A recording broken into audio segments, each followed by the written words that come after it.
seorang yang semangat beribadah, luar biasa ibadahnya, tapi dia belum mendapatkan kelezatan ibadah itu, belum mendapatkan kenikmatan ibadah itu. Dia bertanya kepada Syekh Al-Qurashi tentang persoalan tersebut. Syekh Al-Qurashi menjawab, kamu keluarkan dulu dunia dari hatimu, baru amalan itu terasa lezat dan nikmat. Artinya selama dunia masih bersemayam, masih megah dalam hati, maka amalan itu tidak akan berpengaruh banyak.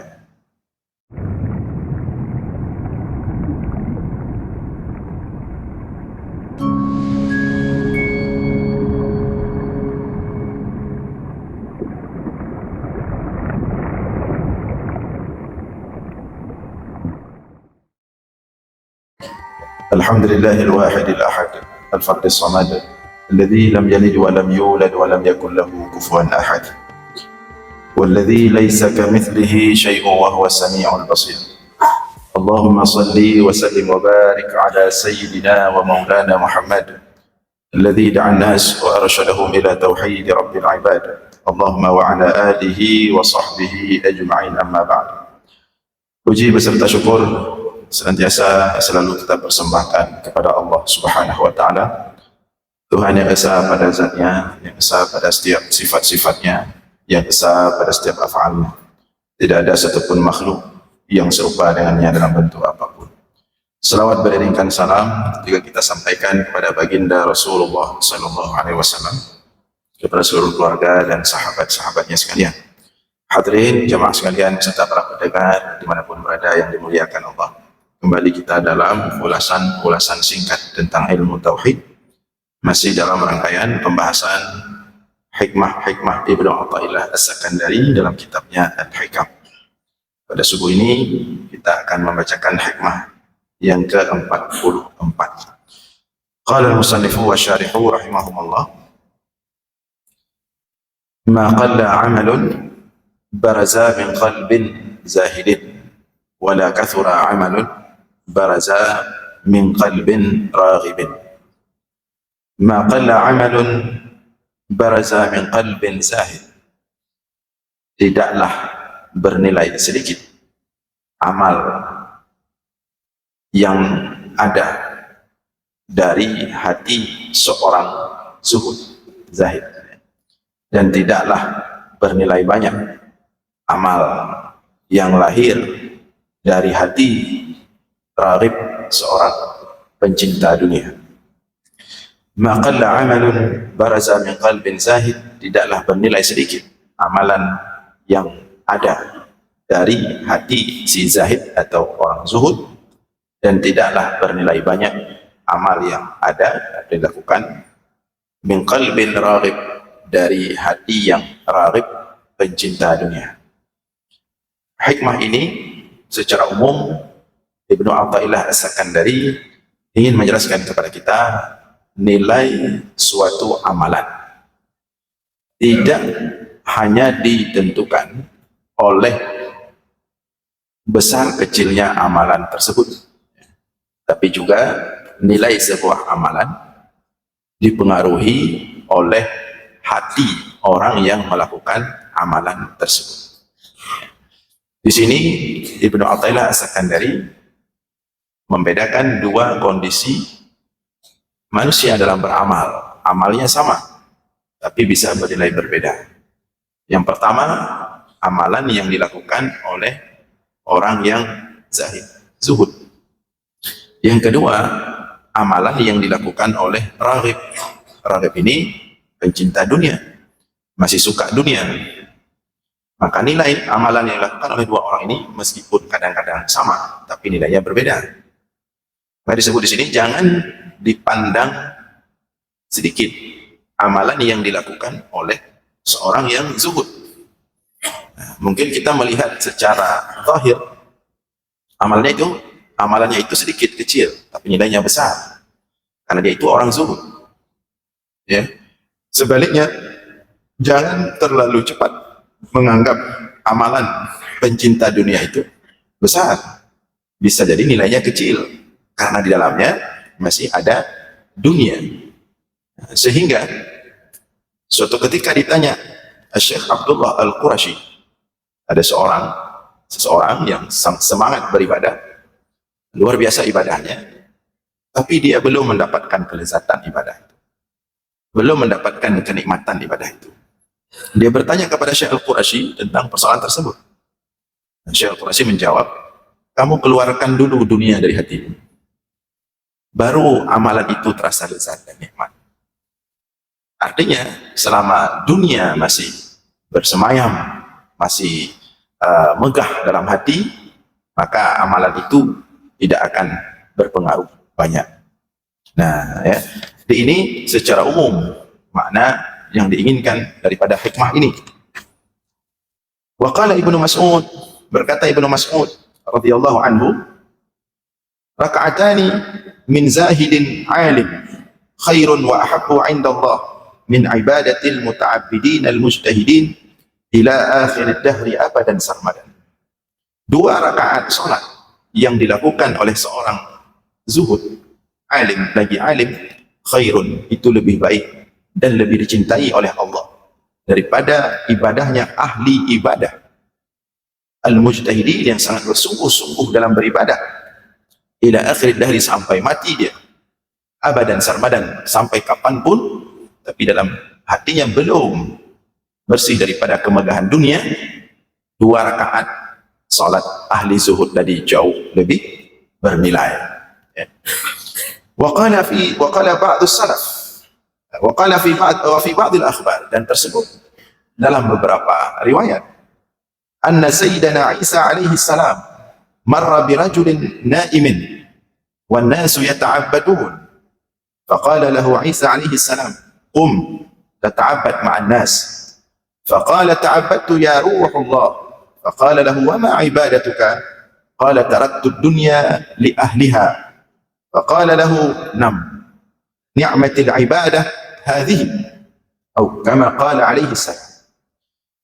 Suatu ketika Nabi Isa alaihi salam berjalan melihat seseorang naim, sedang tertidur. Mungkin di suatu tempat ibadah ada seseorang sedang tertidur. Wan nasu yata'abbadun, dan orang-orang di sekitarnya sedang semangat sekali beribadah. Umpama kita ada yang sedang baca Al-Quran, ada yang sedang salat sunnah, ada yang sedang berzikir, sedang beribadah. Sedangkan laki-laki ini tidur. Ya. Faqala lahu Isa alaihi salam, maka Isa berkata kepada laki-laki yang tidur ini, qum tata'abbad ma'an nas. Kamu bangun. Masa kamu tidur? Orang itu di sekitarmu sedang semangat beribadah, masa kamu tidur saja di sini? Faqala ta'abbadtu ya ruh Allah. Laki-laki yang sedang tidur itu yang dibangunkan oleh Nabi Isa menjawab, ta'abbadtu ya ruh Allah, aku sudah beribadah. Artinya aku juga beribadah. Ya. Faqala lahu, ditanyakan oleh Nabi Isa kepada laki-laki tersebut, wa ma ibadatuka, apa ibadahmu? Qala taraktu dunya li ahliha, ibadahku, aku telah meninggalkan dunia untuk ahli dunia, aku tidak lagi menginginkan dunia, itu ibadah.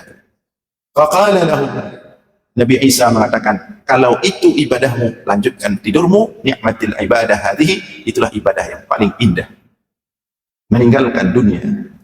Atau kama qala alaihi salam, atau kira-kira seperti itulah perkataan Nabi Isa kepada mereka, kepada laki-laki tadi yang ibadahnya meninggalkan dunia.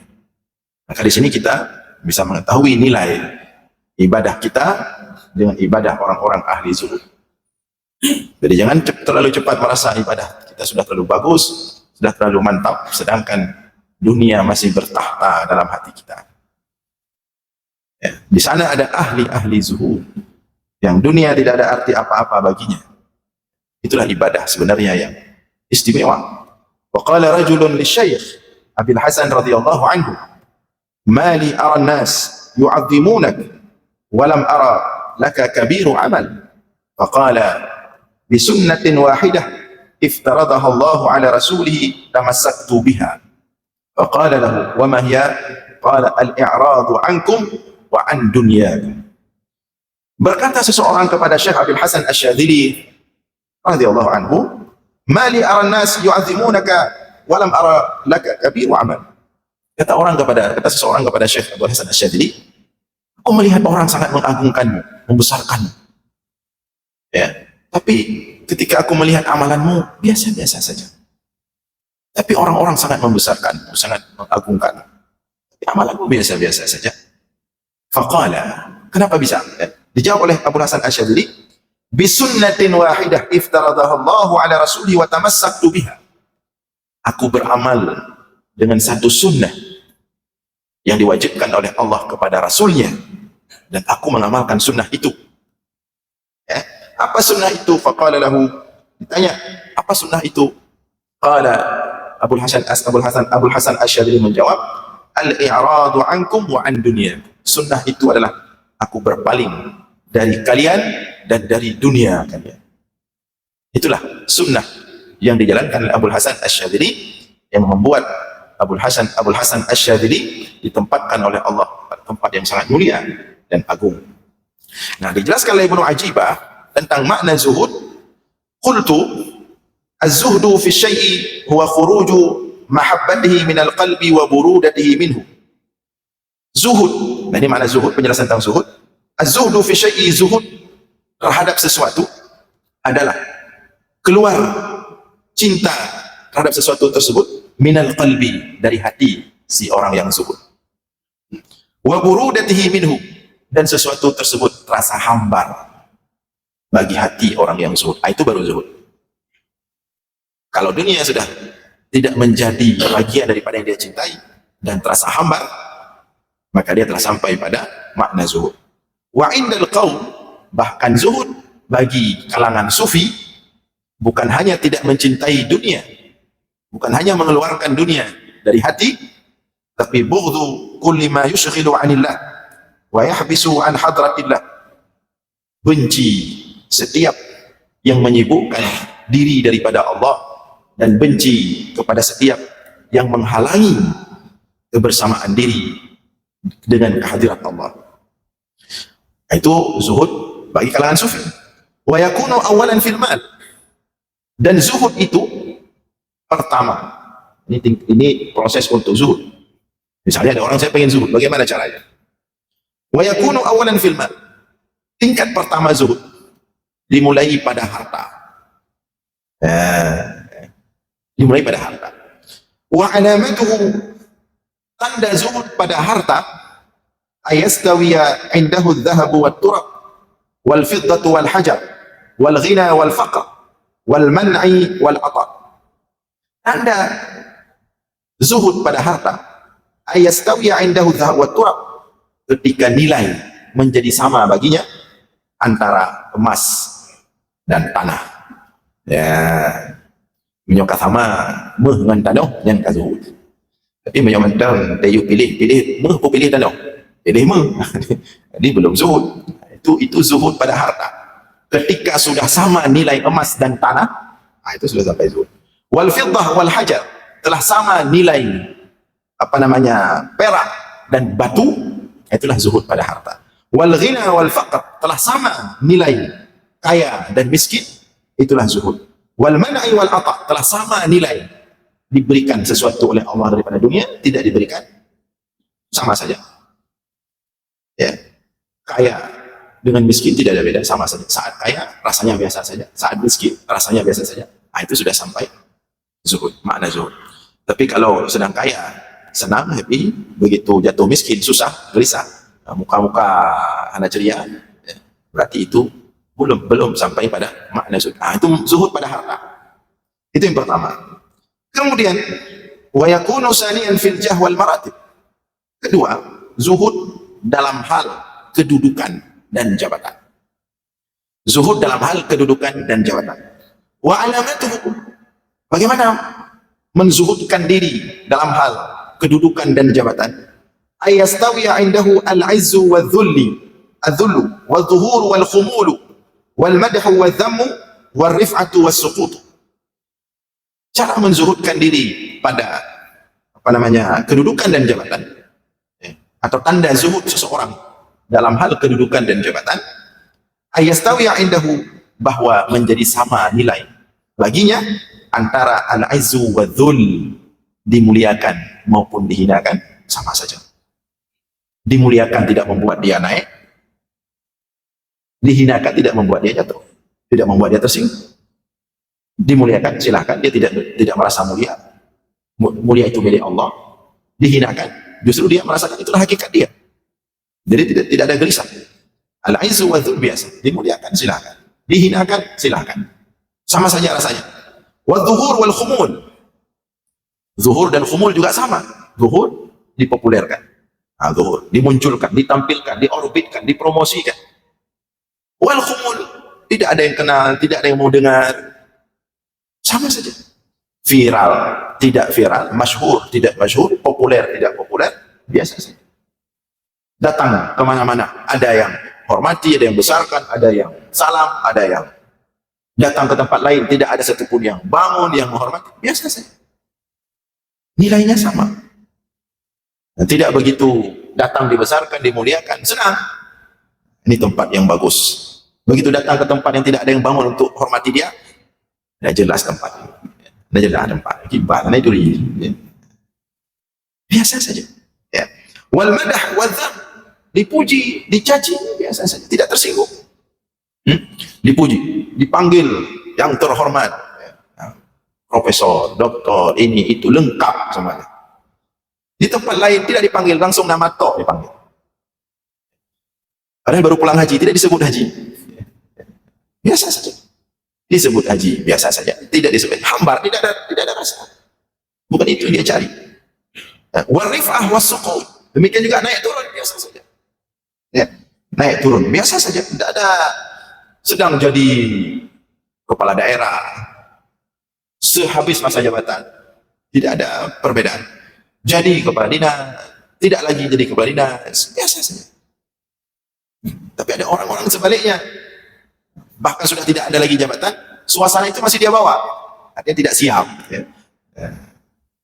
Nah, orang zuhud biasa saja, ada jabatan biasa saja, tidak ada jabatan biasa saja. Bukan itu yang dia cari, bukan itu yang menarik dia, membuat dia tertarik, tidak. Nah, ini zuhud pada kedudukan dan jabatan.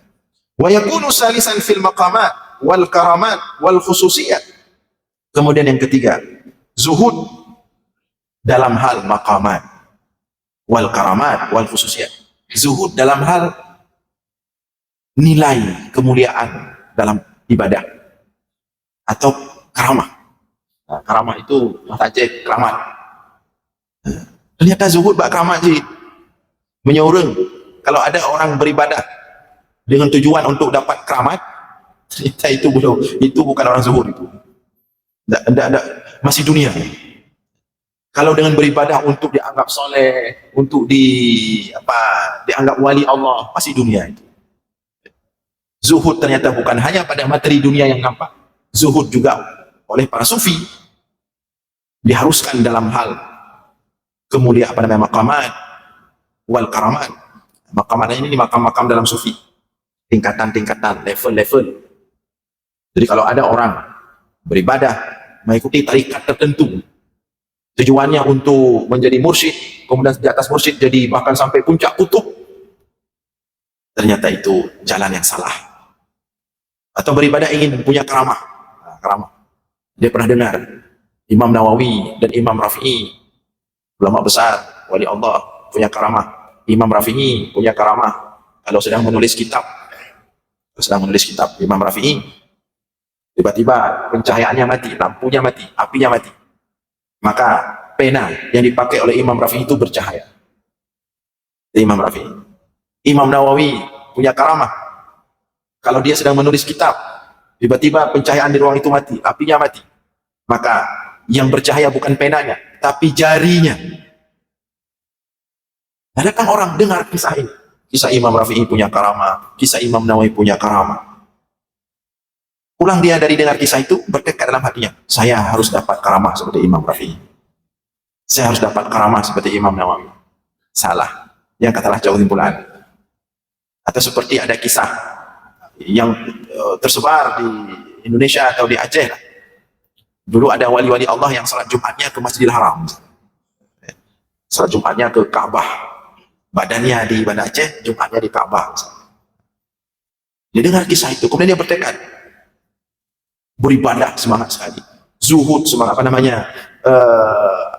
ambil tarikat, ambil wirid untuk sampai bisa salat Jumat di Masjidil Haram, tapi badan di Masjid Raya. Itu menempuh keramatnya. Ini tidak zuhud. Zuhud termasuk dalam hal itu. Nah, wa alamatuhu, apa tanda zuhud terhadap karamah tersebut? Apa tanda zuhud terhadap maqamat tersebut? Ayastawiya indahu ar-raja' wal khauf wal quwwah wad dha'f wal quwwah wad dha'f wal basti wal qab yasiru bihadza kama yasiru bihadza atau ya'rifu fi hadza kama ya'rifu fi hadza.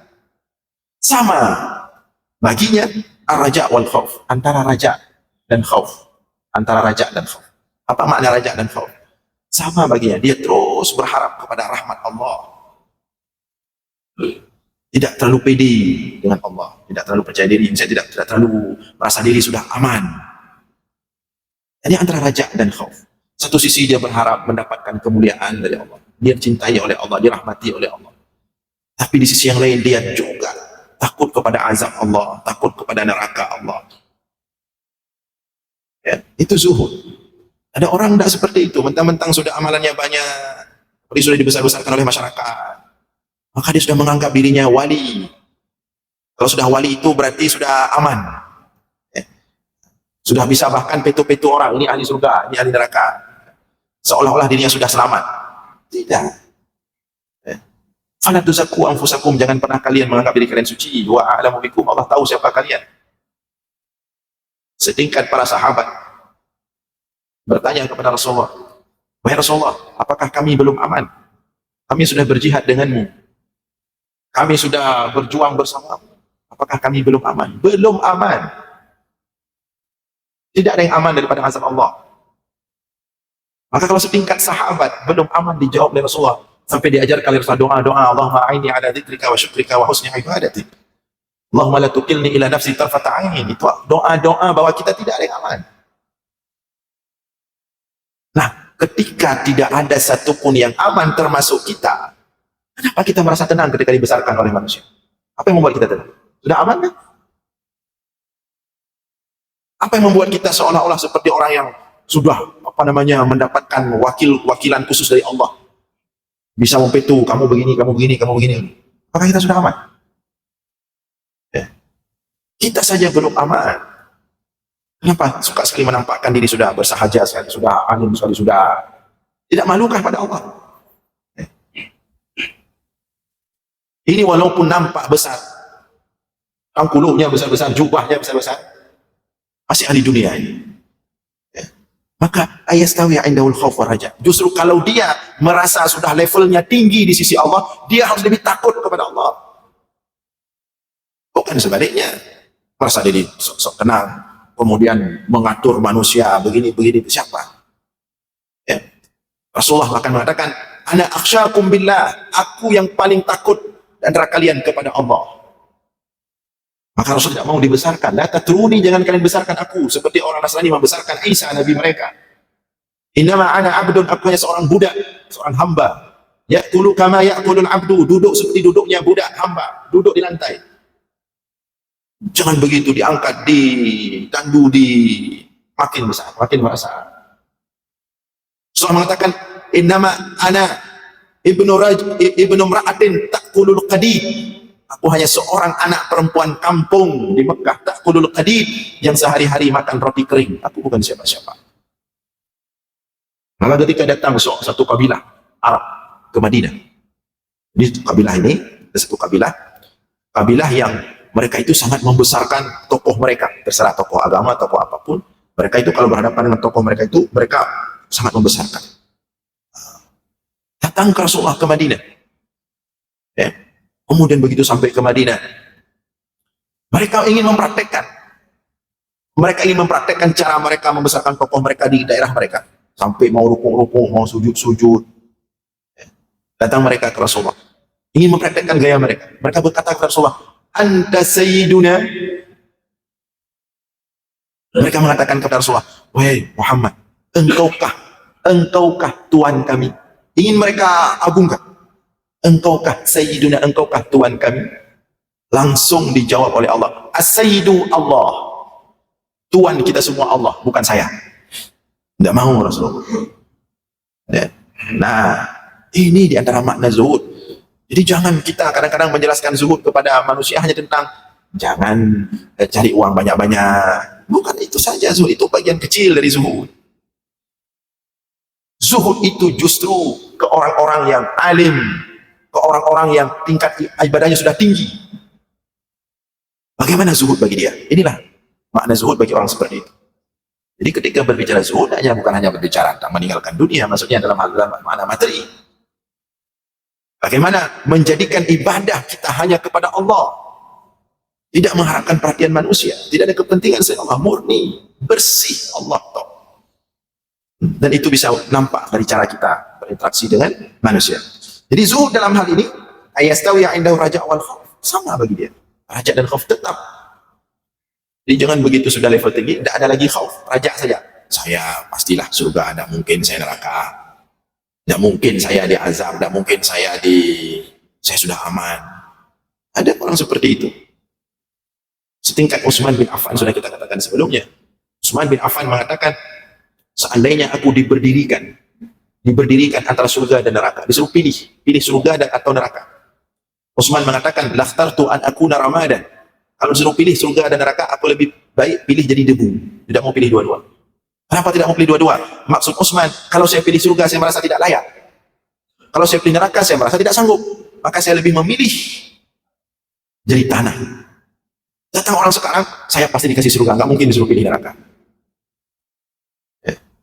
Umar bin Khattab mengatakan, seandainya datang seruan dari langit dan mengatakan seluruh isi dunia ahli surga kecuali satu orang ahli neraka, aku khawatir satu orang yang ahli neraka itu adalah saya. Begitu takutnya mereka kepada Allah. Maka hati-hati. Kalau kita semakin banyak ibadah, semakin diangkat mungkin, karena diangkat oleh Allah itu cobaan, belum tentu itu sudah final. Jangan begitu merasa ilmu sudah banyak, amalan sudah banyak, dibesarkan oleh manusia, merasa sudah aman, ini tandanya saya tanda apa? Hati-hati, ini bab ini banyak jatuh manusia. Dan bukan hanya dia yang jatuh, merusak manusia yang lain. Ya. Nah, wadha'af wal quwwah wadha'af, sama bagi dia. Apakah diberikan kekuatan, kebesaran, wadha'af atau lemah, sama bagi dia. Tidak kemudian dengan kesalihan harus selalu nampak kuat. Semua yang kita inginkan langsung dikasih sama Allah. Tidak boleh lagi tidak dikasih. Wal bast wal qab, sama bagi dia. Dibukakan pintu rezeki dia, tidak dibukakan, tidak ada masalah dia. Tidak seperti orang begitu ibadahnya sudah luar biasa, doanya sudah banyak, tapi pintu rezekinya tidak dibuka-buka, protes dia. Nah, aku ibadah, ada kau kejauh rezeki. Dia merasa dengan ibadah itu dia pengen pintu rezekinya langsung terbuka lebar. Itu seperti yang sudah kita sampaikan sebelumnya, berarti dia cari bukan Allah. Rezeki itu Allah wasilah dia saja, alat untuk dia sampai ke rezeki itu saja. Jangan dibalik-balik, rezeki itu wasilah, Allah tujuan. Jangan rezeki itu maqasid, Allah wasail, tidak mau, kan itu sudah kita bahas sebelumnya. Yasiru bihadza kama yasiru bihadza, sama dia. Ya, ibadahnya tetap fokusnya kepada Allah. Dalam keadaan lapang, dalam keadaan sempit, sama. Tidak membuat begitu dia beribadah luar biasa, tapi ada sesuatu tidak mengenakan, tidak membuat dia terbersih. Masa Allah buat saya susah? Padahal kan saya sudah bagus ibadahnya. Tidak terbersih seperti itu. Walaupun pada umumnya orang terbersih seperti itu. Dan bahkan dari awal sudah itu tujuannya. Nah, makanya kemudian terbersih. Kecewa. Seperti ada cerita entah anekdot, entah apa. Ada seekor burung. Tapi ini anekdot sebenarnya, tapi menarik. Untuk sebagai perumpamaan, bukan fakta, tapi perumpamaan. Ada seekor burung. Dia ahli zikir, terus berzikir kepada Allah siang malam, berzikir dengan tasbih. Karena zikirnya makhluk alam itu kan tasbih, dia bertasbih. Orang-orang di sekitarnya suka dengan tasbih si burung ini. Suatu ketika si burung ini berhenti berzikir, berhenti bertasbih, tidak bertasbih lagi. Ana mertib kata dia. Maka orang-orang bertanya, wahai burung, kawan-kawannya maksudnya di sekitar, kenapa kamu tidak berzikir lagi? Kenapa kamu tidak bertasbih? Kenapa kamu berhenti berzikir, bertasbih? Jawab si burung, saya kecewa sama Allah. Sangkar saya, tempat burung tinggal di pohon, dijatuhkan sama Allah dengan angin yang sangat kencang. Sangkar saya jatuh, anak-anak saya jatuh. Saya kecewa sama Allah. Saya sudah berzikir siang malam, justru yang terjadi ini. Ini contoh. Kemudian dikatakan kepada burung itu, wahai burung, tahukah kamu pada malam angin yang sangat kencang itu sampai membuat sangkarmu dan anak-anakmu terjatuh, ada seekor ular yang sangat besar sedang menargetkan sangkarmu. Kalau angin itu tidak datang dengan kencang dan sangkarmu tidak jatuh, kamu dan anak-anakmu sudah dalam perut ular itu. Baru kemudian burung itu menyesal. Ya. Nah, ini efek ketika orang tidak zuhud dalam beribadah. Ya. Nah, kemudian terakhir, ya, thumma yakunu zuhdu fil kauni bi asrihi bi syuhudil mukawwin wa amrihi. Kemudian zuhud level tertinggi adalah zuhud terhadap seluruh selain Allah. Ya. Tinggal dalam dirinya, dalam hatinya, bi syuhudil mukawwin wa amrihi, hanya menyaksikan Allah dan kebesaran Allah saja. Selain Allah tidak ada sesuatu apapun dalam dirinya, dan inilah hakikat daripada atau puncak daripada zuhud kepada Allah. Nah, hadirin sekalian yang dimuliakan oleh Allah, maka berusahalah kita untuk terus meningkatkan kezuhudan kita kepada dunia agar nilai ibadah kita itu lebih tinggi nilainya. Jadi jangan kita beribadah, terus beribadah, tapi cinta dunia tidak berkurang sedikit. Itu sayang. Nilai ibadah kita tidak sehebat daripada bentuk ibadah itu sendiri. Baik, karena waktu kita terbatas, kita sampai di sini. Mudah-mudahan ada manfaat. Mohon maaf atas segala kekurangan.